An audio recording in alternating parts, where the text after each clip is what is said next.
This is a two-part episode. If you want to check out the first part, listen to the previous episode of Time Billionaires.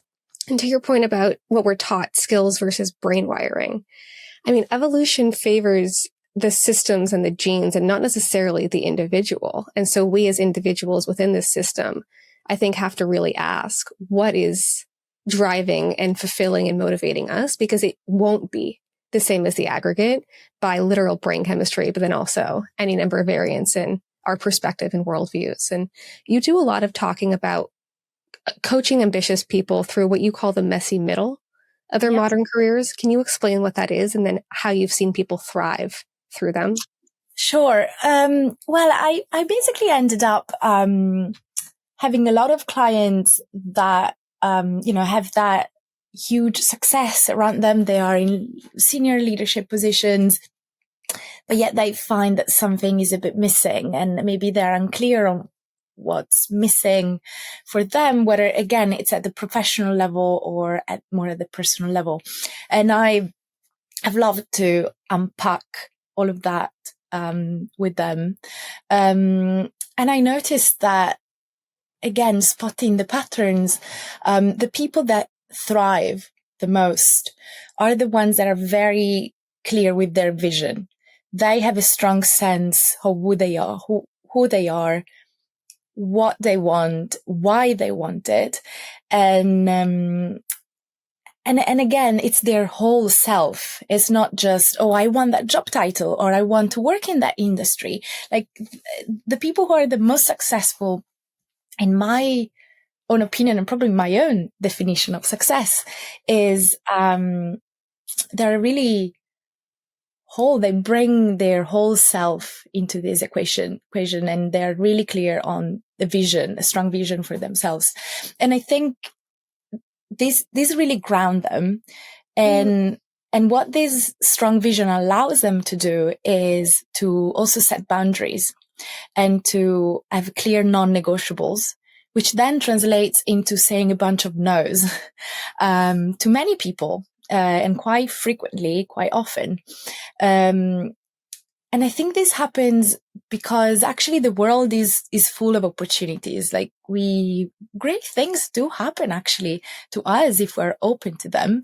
But then there's also the flip side of saying yes too much to too many things, that we lose ourselves into the process of why are we even doing what we're doing, just because something, landed on our laps. I've heard the advice to just say, I promised myself I would or wouldn't blank. I promised myself I would limit out my nights out to once a week. I promised myself that I wouldn't be rushing to school pickup, which I think is great. But what if you want a lot of things? What if you want a fulfilling, meaningful career and calm, slow, present moments with your family and great social connections and enough exercise and time to read, and these things feel like they're at odds? Yeah. Well, and this podcast is called Time Billionaires. So I think the answer is a bit in there. There is also this great exercise that I do with most of my clients, which is, it sounds so simple, but it works each and every time, which is planning out your own week and color coding the time that you spend with your kids, if that's something you want to do, time you're investing on yourself, and time that you invest at work, for example, as 3 just examples. And then start having a look at, oh, wow, there's so much red that could be standing for work. Is that okay for me or not?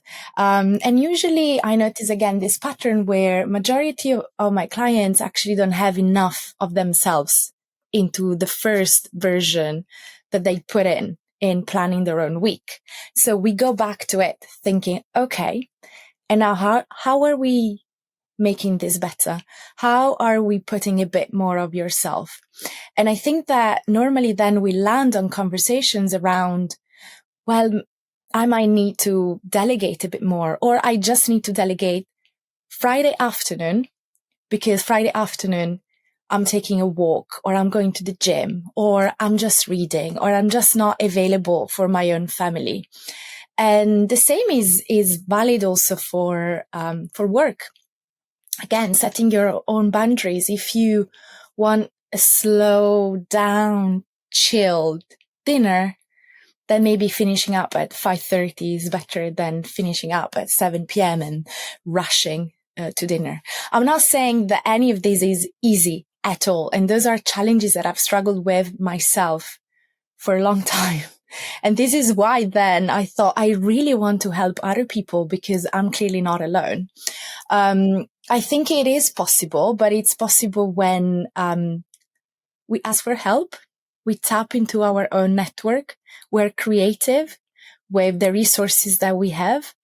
And again, we're really intentional. We're not just asking for generic help. We might be asking for a solution for 3 hours on Friday afternoon, and we're going to be really intentional on how we're going to use that time. Mm-hmm. And I think this has been great help for me personally as a working mother, but also I see it happening. And I see this creating big shifts in people's lives when I work with them through this. Yeah, I can imagine.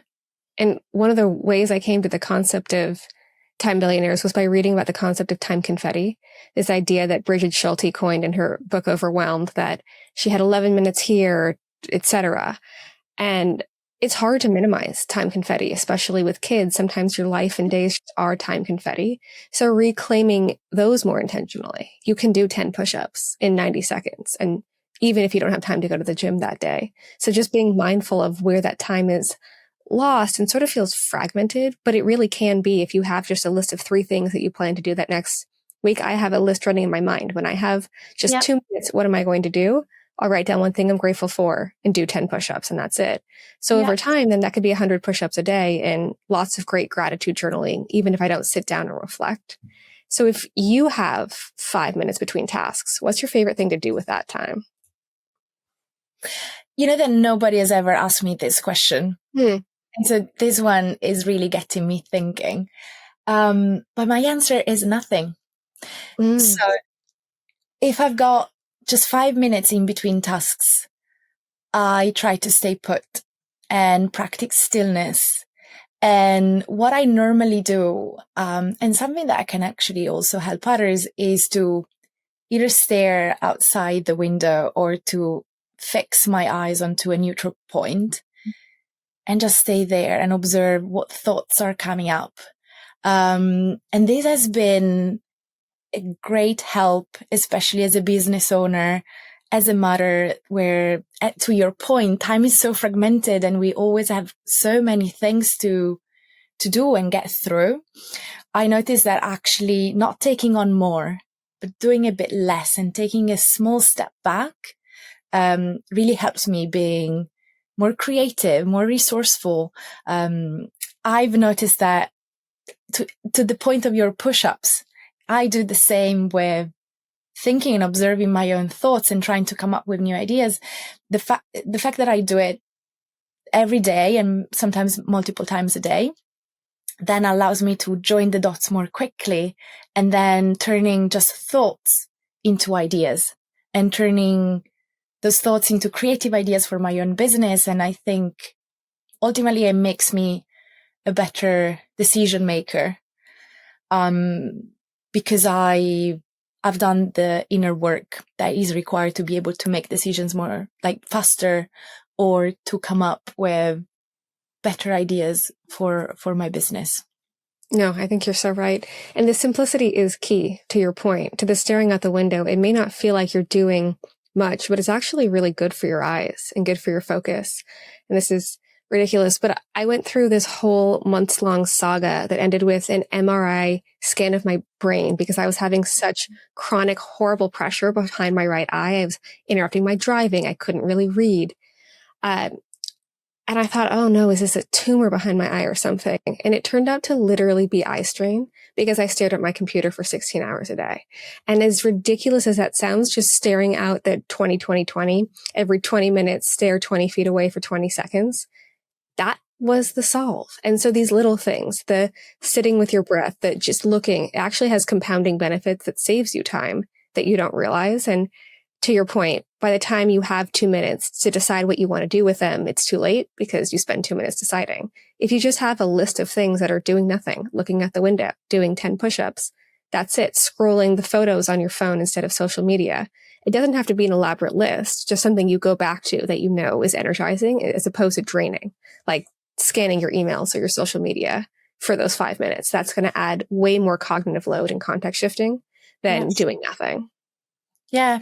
Yeah, absolutely. Yeah. And actually it's so right. It's, I said I do nothing and it sounds like I'm chilling, but actually I'm working. It's a very productive time, just with a different notion of being productive, which is not accomplishing a task. It's not completing a task, but it's keeping myself sane.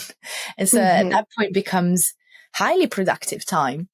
And you were talking about the brain at the beginning of our, chat.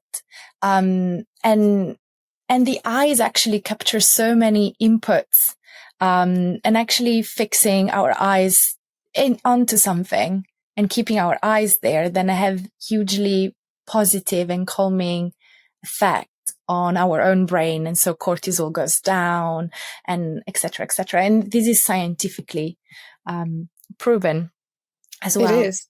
You're right. Yeah, it helps their proprioception too. Yeah. My aunt sent me this photo. She was waiting for a train in Japan and just stood on one foot, stretched her other foot behind her, and fixed her eyes on one thing. So to your point, the practice of fixing her eyes on something made her better able to just stretch and stand still, which helps with her sense of place and balance, etc. We can just sit and scroll waiting for a train, or we can stand on one foot then the other with our eyes fixed on something to make that balance better. Yeah. And it's the same time, but it feels very different to our brain. Yeah. And I think as well, bringing this thought into the conversation we were having before about, having kids, I think is also using our time differently, like in sort of habit stacking for parents. So this is something that I noticed when my daughter was very little, that I felt that pressure to be such a good mom and to be there doing what she wanted to do. And everything started shifting when I thought, I'm here too. And you know what? I don't want to do another puzzle, but I would really love painting. So why don't we do that together? And that completely changed the way I started, measuring or considering judging our time together as also time that was for me as well as a mother to be fulfilled, as opposed to be there and just trying to do whatever she wanted to do to make her happy. And that I think changed so much. So she started also embracing our own family habits or values just by doing what also we enjoy doing it. So it's not really it's better for her, right? Yeah. I mean, kids aren't going to thrive if the world has been curated to them. They have to realize that there's a bigger world around them. Yeah, I got that advice too, that my baby doesn't know what the world looks like until we show her. And so if it's suddenly baby centric, she doesn't know. So I stick her in her bouncer and unload the dishwasher during wake windows. It doesn't have to be playtime, book time. And then I do the chores while she's sleeping. No, when she's awake, she loves watching me unload the dishes and thinks that the sounds are funny. And so, yeah, everyone fits into that system better, to your point of just bringing it all in the way that feels natural and fulfilling. Yeah, it's so much easier when you look back and you saw the mistakes that you've made and you can kind of have a second chance to fix it. But yeah, we should also be quite kind to ourselves if we don't get it right first time around. It's true. Yeah, that's one of the reasons compassion is one of my core values. I mean, self-compassion too. Thank you, Carlotta. I have loved this conversation. Is there anything else you wanted to share or express that I didn't give you a chance to? No, I think it's just really encouraging people to do that inner work and to explore what they really want and need for themselves and give them courage to go for it. There's nobody else that can do that work for us. And I think it's so important to be really happy and thriving in our lives. I think makes a I big difference. agree. And I would say too, to people who feel time strapped, this can happen while you're driving or waiting in a waiting room. You don't have to have set dedicated time sitting at your desk when that feels like it could be productive time. It can be the wasted time while you're commuting. Yeah. And set boundaries then. But yeah. Absolutely.